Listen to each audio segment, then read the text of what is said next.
Many people use the Hebrew word for God, Elohim, to prove that God is more than one person or a trinity. Here is an example of that. Do you know the word that's used there in Hebrew for God is Elohim? That word Elohim is plural. It's like we, us. It's a plural. God is communicating himself to us as a plural God because he is composed of these three persons. Now this is a mystery. What does Elohim mean according to the Bible? Does it really tell us that God is more than one person or a trinity? Is this what the first chapter of the Bible is saying? That's what we're going to find out today.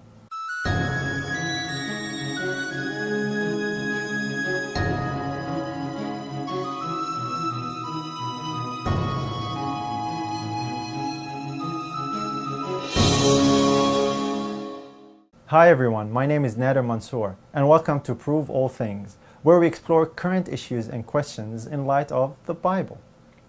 The very first chapter in the Bible, to many people, is proof that God is a trinity.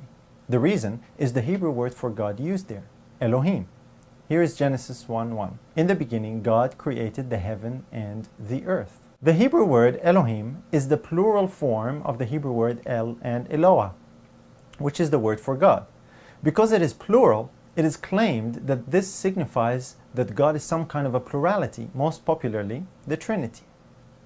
Is the Trinity in Genesis 1? What is the meaning of Elohim? And does it only have a plural meaning?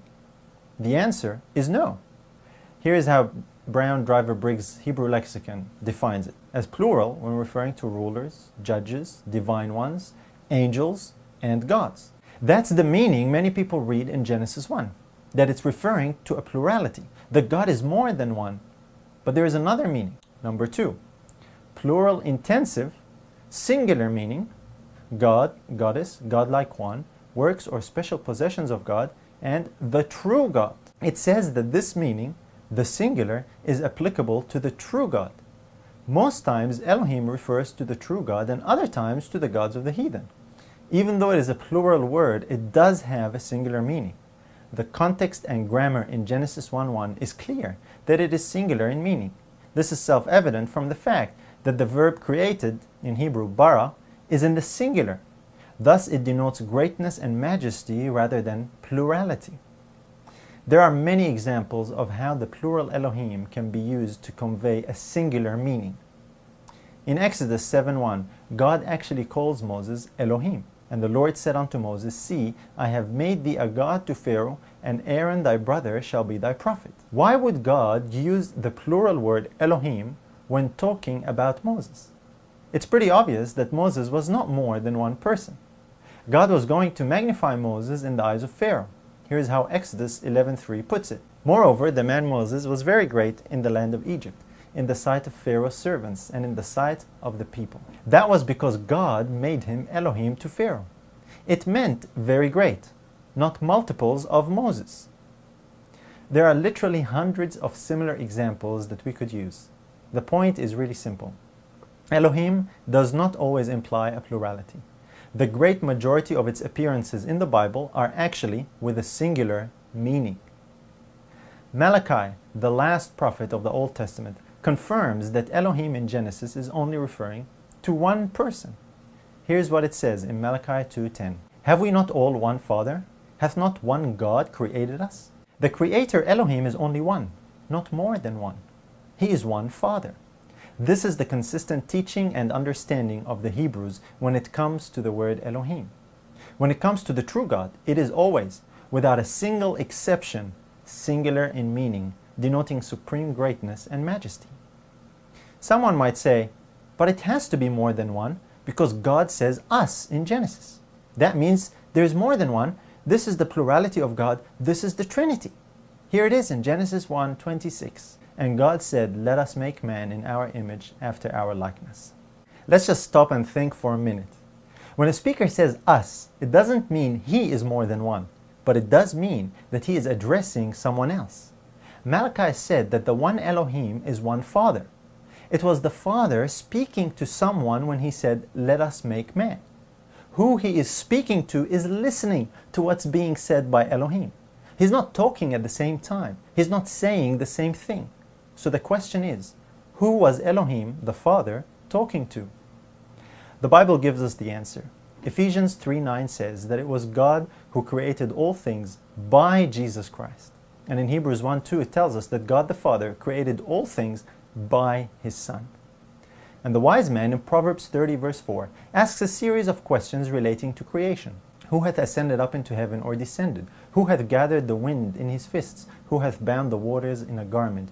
Who hath established all the ends of the earth? What is his name? And what is his son's name, if thou canst tell? These and many other passages attribute the work of creation to two beings, a Father and a Son. God the Father is the great source of all, and He created all things by His Son. Now we can know with certainty who is speaking in Genesis 1:26. God the Father said to His Son, "Let us make man in our image." As such, when God created man, He created two beings, not three. That is conclusive proof that the us in Genesis 1 and other similar passages refer to only two individuals, the Father addressing His Son, not three. One Christian writer explained it this way. After the earth was created and the beasts upon it, the Father and Son carried out their purpose, which was designed before the fall of Satan, to make man in their own image. They had wrought together in the creation of the earth and every living thing upon it. And now God says to His Son, "Let us make man in our image." There is absolutely no evidence that the Jews conceived of or used the word Elohim to convey the idea of God being plural or more than one person. After all, they are more familiar with Hebrew. It is their language. And so we find that in the Greek translation of the Hebrew Old Testament, the Septuagint, the Greek word used for God is theos. When it refers to the God of Israel, it is in the singular every single time. The same rule applies in the New Testament. Theos is always a singular noun when referring to the true God, but it is plural when referring to false gods. So the inspired Bible authors recognize that the God of the Bible is a single individual being, one person. That is how they understood and translated the word Elohim. The problem exists today because people unfamiliar with the Hebrew language are quick to jump to Trinitarian conclusions. It is common knowledge today for those who are familiar with Hebrew that the word Elohim does not even hint at a plurality of God or a Trinity. Here it is from Smith's Bible Dictionary.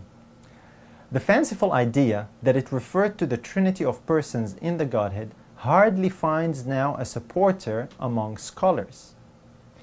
This is just representative of countless other quotes and sources, both Hebrew and Christian, that affirm the same thing. Even Trinitarian scholars are honest enough to admit that Elohim does not support a plurality of persons in the God of the Bible.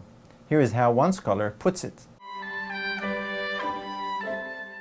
My name is Jiří Moskala, and I am professor of Old Testament exegesis and theology. There are some people who would like to say that the term Elohim, term for God, is already an allusion to the Trinity. Well, here we need to be more careful. We cannot say that because it's in the plural form, therefore it's an indication for the Trinity. And is it an argument in favor of Trinity?